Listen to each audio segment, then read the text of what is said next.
మన తెలంగాణ సీఎం రేవంత్ రెడ్డి గారు దేశ ఆర్థిక పరిస్థితి అస్సలు బాలేదు. సో, డెవలప్‌మెంటే ఏం లేదు. అప్పు కోసం పక్క దేశానికి పోయినా, ఒక బ్యాంకోడి దగ్గరికెళ్ళినా దొంగలు చూసినట్టు చూస్తున్నారు అని అంటున్నారు. సో, నిజంగా మన దేశ ఆర్థిక పరిస్థితి బాలేదంటారా? రియల్ ఎస్టేట్ ఇదంతా వేస్ట్ అని అంటున్నారు. నిజమేనంటారా? అంటే కొడుకు చెడిపోతే హ్మ్. తండ్రి పనికిమాలినవాడని అర్థం. హ్మ్.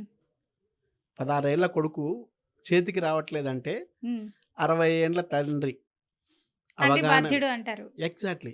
మన రాష్ట్ర పరిస్థితి బాగలేదని చెప్తున్న రేవంత్ రెడ్డి సీఎం గారు ఎవరైతే ఉన్నారో, హ్మ్. ఒక రకంగా బాధ్యత రహితంగా మాట్లాడుతున్నాడని అనుకోవచ్చు. ఎందుకంటే నేను చెప్పిన, మీరు చెప్పింది కాదు ప్రామాణికం. భారత ప్రధానమంత్రి ఆర్థిక సలహా మండలే ఒక నివేదిక ఇచ్చింది. ఏంటి సార్ ఆ నివేదిక? ఆ నివేదిక ప్రకారం మన దేశంలో అత్యంత ధనవంతమైన రాష్ట్రాలు ఏవి? హ్మ్. అత్యంత దరిద్రమైన రాష్ట్రాల లిస్ట్ ఏంటనేది ఇచ్చిండ్రు. హ్మ్.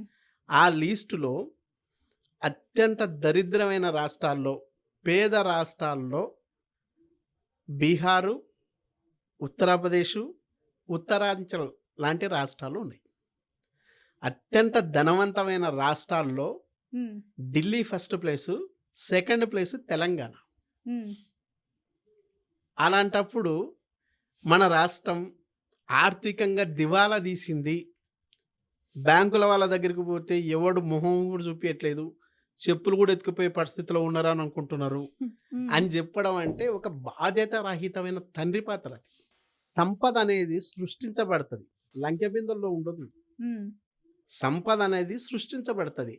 గత ప్రభుత్వాలు అప్పులు చేసినా, అప్పులకు అనుగుణంగా ఆల్రెడీ అసెట్స్ ఉంటాయి. హ్మ్. ఆ అసెట్స్‌ను మనం పెంచుకోవాల. హ్మ్. ఫర్ ఎగ్జాంపుల్ ఇదే ముఖ్యమంత్రి గారు రాగానే నేను రియల్ ఎస్టేట్‌కు పేటెంట్, ఓకే. ఓ రకంగా చెప్పాలంటే నాకు తెలిసినంతగా రియల్ ఎస్టేట్ ఎవ్వనికి తెలవదు. హ్మ్. నాకే బాగా తెలుసు. నేను రియల్ ఎస్టేట్‌కు పేటెంట్ హక్కుదారుడిని. ఈ రాష్ట్రాన్ని ఏ రేంజ్‌లో తీసుకెళ్తా అని చెప్పిన పర్సన్ రేవంత్ రెడ్డి గారు కాదా? హ్మ్. మరి చెప్పి దాదాపు 1 ½ ఇయర్ అయిపోతుంది. ఏం చేసిండు? హ్మ్. నీ అనాలోచిత ఆలోచన విధానాల వల్ల నువ్వు రాగానే రాయదుర్గం నుంచి ఎయిర్‌పోర్ట్‌కెళ్ళే మెట్రోను క్యాన్సెల్ చేసినావు. అవసరం లేకపోయినా ఓల్డ్ సిటీ నుంచి డైరెక్ట్‌గా ఎయిర్‌పోర్ట్‌కని చెప్పేసి మెట్రో ప్రతిపాదన ఇచ్చినావు. హ్మ్. అసలు జనాలే లేకపోయినా, జన సాంద్రతనే లేకపోయినా బుద్దివేల్‌లో, అరంగర్ నుంచి బుద్దివేలుకు మెట్రో అన్నావు. లేదా రాగానే ఫార్మాసిటీ రద్దన్నావు. లేదు రద్దు చేయట్లేదు, కొనసాగిస్తా అన్నావు. లేదా ఫ్యూచర్ సిటీ అన్నావు. హ్మ్. అంటే రకరకాల కన్‌ఫ్యూజ్ చేసి, ఒక రకమైన స్పష్టత లేక, ఓకే. దీంతో పాటు హైడ్రాని తీసుకొచ్చారు. ఈ హైడ్రాను కూడా తీసుకొచ్చి, హ్మ్. హైడ్రా విధి విధానాలను పక్కన పెడితే, హైడ్రా వివరించిన తీరు ఏదైతే ఉందో, హ్మ్. అది ఖచ్చితంగా భయోందోళన క్రియేట్ చేసింది. హ్మ్. ఎవరిని ఇప్పుడు షోకాజ్ నోటీసులు ఇచ్చిన దాని లిస్ట్‌లో ముఖ్యమంత్రి సోదరుడు తిరుపతి రెడ్డి ఉన్నాడు. ఆ హ్మ్. తిరుపతి రెడ్డికి నీది హైడ్రా పరిధిలో ఉంది. నీ ఇల్లు కూల్చేస్తామని చెప్పి షోకాజ్ నోటీసులు ఇచ్చి కూడా ఇప్పటివరకు ఎందుకు కూల్చేయలేదు? హ్మ్. అంటే నువ్వు కూల్చేసిందంతా ఎవరివి? మామూలు వాయిస్‌లెస్ పీపుల్, హ్మ్. సామాన్యులు, అతి సామాన్యుల మీద ప్రతాపం చూపించిర్రు. ఇప్పటికీ పెద్ద పెద్ద కంపెనీలకు సంబంధించినోళ్ళు ఎఫ్‌టిఎల్ పరిధిలో కన్‌స్ట్రక్షన్ చేస్తుంటే ఏం చేస్తున్నాం మరి? ఇప్పటికీ ఏదైతే ఆ హైడ్రా చైర్మన్ రంగనాథ్ గారు అని చెప్తున్నారో, ఆ రంగనాథ్ గారికి సంబంధించిన ఇల్లు కూడా బఫర్ జోన్ ఎఫ్‌టిఎల్ పరిధిలో ఉందని చెప్పేసి బక్క జాడ్సన్ అని చెప్పేసి ఒక పర్సన్ ఫైట్ హ్మ్. చేస్తుంటే దానికెందుకు వివరణ ఇయ్యలేకపోతున్నావు? హ్మ్. నేనేమంటున్నా, ఖచ్చితంగా రాష్ట్ర ఆర్థిక పరిస్థితి దివాలా తీయలేదు. ఒకవేళ ఓకే. దివాలా తీసిందని చెప్తే కూడా, ఆ దివాలా తీయడానికి ప్రధాన కారణాలు మీరు అనుసరిస్తున్న అనాలోచిత విధానాలే తప్ప, రాష్ట్ర ఆర్థిక పరిస్థితి అంత దారుణంగా లేదు. మీరు చెప్తున్న ప్రకారమే చూస్తే కూడా, హ్మ్. రాష్ట్రానికి ఆదాయం వస్తుంది 18,000 కోట్లు. అవుతున్నది ఖర్చు. నేనేదైతే ఎంప్లాయీస్‌కు లేకపోతే రకరకాల సంక్షేమ కార్యక్రమాలకి ఇస్తున్న ఖర్చు ఏదైతే ఉందో నాకు ప్రధానంగా దాదాపు 22,000 కోట్లు అని చెప్తున్నాం. హ్మ్. దానికి దీనికి మధ్య ఉన్న తారతమ్యం ఎంత? ఓన్లీ 4,000 కోట్లు. హ్మ్. సో, మొన్న తీసుకొచ్చిన ఎల్ఆర్ఎస్ వల్లనే ఎల్ఆర్ఎస్ మీరు కరెక్ట్ సక్రమంగా అమలు చేస్తేనే ఖచ్చితంగా దాని వల్లనే దాదాపు 20,000 కోట్లొచ్చే అవకాశం ఉంది. ఆహా! ఇప్పటికే దాదాపు 2,000 కోట్ల దాకా వసూలైనవని మీరే చెప్తున్నారు. హ్మ్. ఆ మాత్రం పూడ్చుకోవడం సాధ్యం కాదా? అవుతుంది. సో, మీరు కరెక్ట్ రియల్ ఎస్టేట్‌ను కరెక్ట్‌గా రియల్ ఎస్టేట్ ఇన్వెస్టర్స్‌కు, రియల్ ఎస్టేట్ పెట్టుబడులు పెడుతున్న వాళ్ళకు మీరు గ్యారంటీ ఇవ్వగలిగితే, ఒకప్పుడు రైతులు మాత్రమే ఆత్మహత్య చేసుకునే పరిస్థితి ఉండే రాష్ట్రంలో. అవును సార్. మరి ఈరోజు బిల్డర్స్ కూడా ఆత్మహత్యలు చేసుకుంటున్నారు. వేణుగోపాల్ రెడ్డి అటువంటి పర్సను ఆత్మహత్య చేసుకున్నారు. హైడ్రా లేకపోయినా హైడ్రాలా ఉందని భయోందాలను క్రియేట్ చేస్తే, హ్మ్. చాలామంది బిల్డర్లకి ఈరోజు బ్యాంకర్లు అప్పులు ఇవ్వలేకపోతున్నారు. అవును.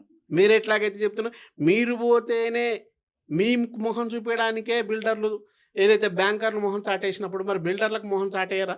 కాబట్టి ఖచ్చితంగా చాలా ఎక్స్‌పర్ట్స్ ఉన్నారు.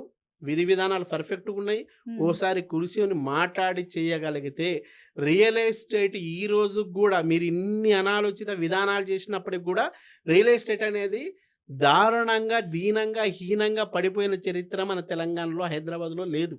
ఇక్కడ మీ అస్పష్టమైన విధానాల వల్ల, మీ వ్యతిరేక విధానాల వల్ల 5,00,000 నుంచి 30,00,000 లోపు కొనేవాళ్ళు మాత్రమే తగ్గిర్రు.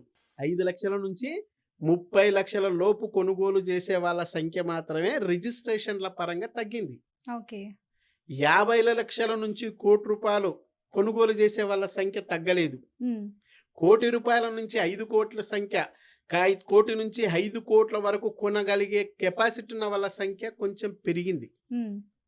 5,00,00,000 నుంచి 20,00,00,000 సంఖ్య ఏదైతే ఉందో 5-20,00,00,000 పెట్టి కనగలిగే శక్తి ఉన్న వాళ్ళ సంఖ్య దాదాపు 50% పెరిగింది. హ్మ్. అవును సార్. అట్లాగే 20,00,00,000 నుంచి 30,00,00,000 పెట్టి కొనగలిగే సంఖ్య దాదాపు 70% పెరిగింది. హ్మ్. 20,00,00,000 నుంచి 50,00,00,000 పెట్టి విల్లాలు, పెద్ద పెద్ద బంగ్లాలు కొనగలిగే వాళ్ళ సంఖ్య దాదాపు 300% పెరిగింది. హ్మ్. ఓవరాల్‌గా చూసుకున్నప్పుడు ఇప్పటికి గూడా తెలంగాణలో రియల్ ఎస్టేట్ తగ్గల. హ్మ్. ఓవరాల్‌గా అన్నీ చూస్తే దాదాపు 3% పెరిగిందే తప్ప తగ్గల. హ్మ్. సో, మన అంటే ఆర్థిక పరిస్థితి బానే ఉంది ఇక్కడ. హైదరాబాదుకున్న భౌగోళిక స్వరూపం ఏదైతే ఉందో, ఎక్కువగా హీట్ లేకపోవడం, ఎక్కువగా కూల్ లేకపోవడం, ఎక్కువ భూకంపాలొచ్చే ఛాయిస్ లేకపోవడం, తుఫాన్‌లొచ్చే ఛాయిస్ లేకపోవడం, ఇప్పటికి లేబర్ చార్జెస్ తక్కువలోనే ఉండడం, ఇప్పటికీ భూమి అనుకూలంగానే ఉండడం వల్ల హ్మ్. ఇప్పటికి గూడా చాలామంది ఇన్వెస్టర్స్ వస్తున్నారు. హుహు. కానీ మనని ఎవ్వడు నమ్మట్లేదు. ఒక్కడు కూడా అప్పియట్లేదు. హ్మ్. మనం పోతే చెప్పులు ఎత్తుకుపోవడానికి కూడా రెడీగా ఉన్నారు అనుకోని భయపడుతున్నారు. హ్మ్. ఢిల్లీలో అపాయింట్‌మెంట్ నీకు ఇవ్వడు ఢిల్లీలో అపాయింట్‌మెంట్. మీకు హ్మ్. ఎవరు ఇవ్వడు. ఇట్లా మాట్లాడితే ఎట్లా ఇస్తారు? ఇంకా అనొద్దు గాని నోటుకు ఓటు కేసులు అడ్డంగా దొరికిపోయిన దొంగవు నువ్వు. కాబట్టి నీకు ఇయ్యకపోవచ్చు. అట్లా అని చెప్పేసి ఎంటైర్ తెలంగాణలోనే తెలంగాణనే నమ్మ పరిస్థితి లేదని చెప్పేసి తెలంగాణ కిందకి ఆపాదిస్తావు. హ్మ్.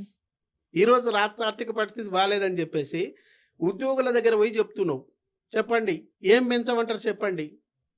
మీకు సాలరీస్ పెంచితే పెట్రోల్ రేట్లు రూ. 200 పెంచాలా? పెంచమంటావా? అది కాదు కదా! ఒక బాధ్యత గల ముఖ్యమంత్రిగా చెప్పాల్సింది అది కాదు. దానికి ఒక మార్గం నువ్వు వెతుక్కోవాలా. నువ్వు ఉద్యోగుల భుజాల మీద వెపన్ పెట్టి ప్రజలను విలన్లు చేసే చరిత్ర ఏంది?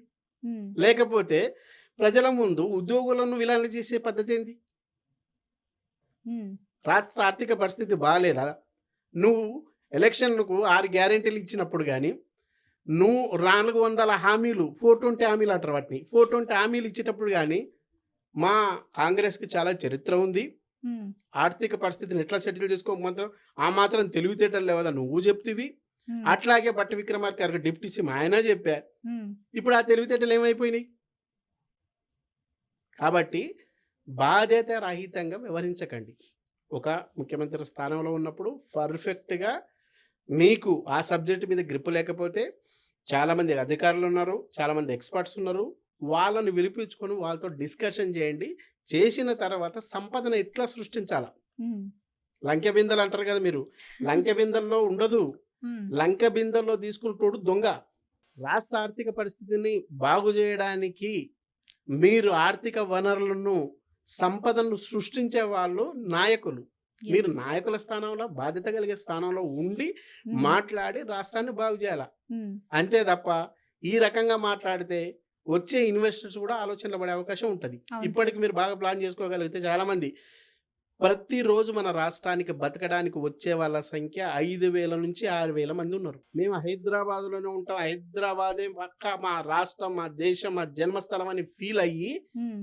ప్రతిరోజు వాళ్ళ పర్మనెంట్ అడ్రెస్ ఆధార్ కార్డును మార్చుకుంటున్న వాళ్ళ సంఖ్య 350కి పైగా ఉంది. హ్మ్. సో, ఈ విధానం మీరిప్పటికైనా మార్చుకోకపోతే, ఇప్పుడు ఏదైతే నిర్మాణ రంగం ఉందో, నిర్మాణ రంగంలో తెలంగాణ పీపుల్‌కు, మన తెలుగు రాష్ట్రాలకు సంబంధించిన పీపుల్‌కు ఉద్యోగాలు గూడా వచ్చే అవకాశం పోతుంది.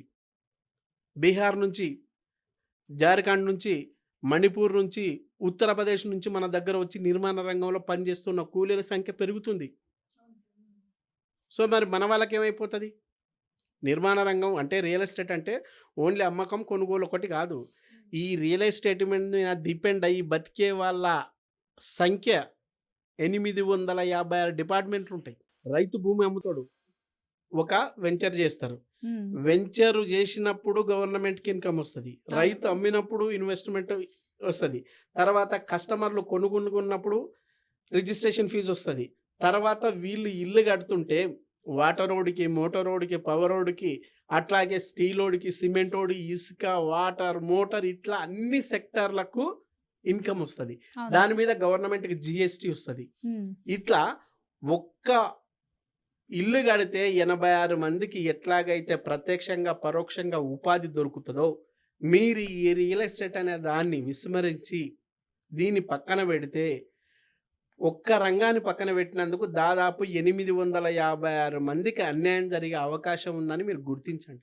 ఓకే. అట్లా గుర్తించగలిగితేనే ఖచ్చితంగా సంపద సృష్టి అనేది జరుగుతది. హ్మ్. సంపద సృష్టి అనేది జరిగితే నిన్నందరూ నమ్ముతారు. హ్మ్. సంపద సృష్టి అనేది జరిగితే బ్యాంకర్లు నీకు పిలిచి అప్పిస్తారు. సంపద సృష్టి అనేది బాగా జరిగితే నీకు ఢిల్లీలో ఎప్పటికి పోయినా అపాయింట్మెంట్ అనేది ఈజీగా అయితది. హ్మ్. సంపద సృష్టి అనేది బాగుంటే నీకు ఏ దేశం పోయినా పర్ఫెక్ట్‌గా రెడ్ కార్పెట్ ఏస్తారు.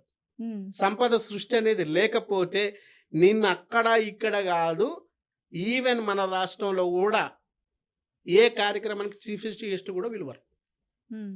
అటువంటి స్థితి తేవాలంటే మన మైండ్ సెట్ మార్చుకుంటే, ఎస్పెషల్లీ సీఎం గారి మైండ్ సెట్ మార్చుకుంటే బాగుంటదన్నది నా సలహా. Okay. Thank you so much sir. చాలా చక్కగా చెప్పారు. ఈ హైడ్రా ఎందుకొచ్చింది? సో, దీనివల్ల ఎంతమంది ఎలాంటి ప్రాబ్లమ్స్ ఫేస్ చేస్తున్నారు? ఉపాధి ఎలా వస్తే బావుంటుంది? చాలా చక్కగా వివరిచ్చారు. థాంక్ యూ అండి.